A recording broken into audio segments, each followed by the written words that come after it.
Spend a productive day with me. First agenda, MaxiCare. To be honest, huling consult ko with my endocrinologist was last November pa. Ngayon lang nagpa-lab test. And hindi naman urgent, but as an adult, gusto ko lang ma-address early on if may existing conditions. I still have two more tests, but requirement is to eat a heavy meal first, then balik after 2 hours. Nag-move it ako kahit walking distance lang naman ng GH Mall kasi ang init sa labas.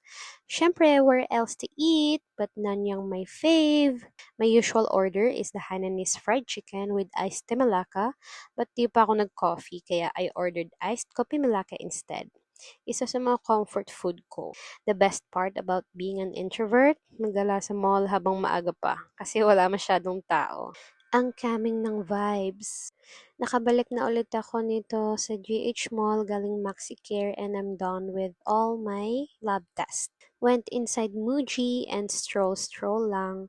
Ang aesthetic talaga ng mga gamit dito. Tingin-tingin lang tayo, bawal gumastos.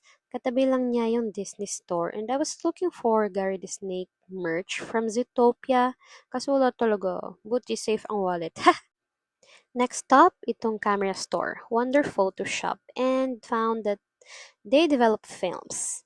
Then tried out some baggy pants in Uniqlo, and I was torn between small and medium, but I think the fit of the small size suits me better, diba? Pero back to my rule, window shopping lang muna tayo. To end this productive day, kumain ako ng fries sa McDo. Yun lang, bye!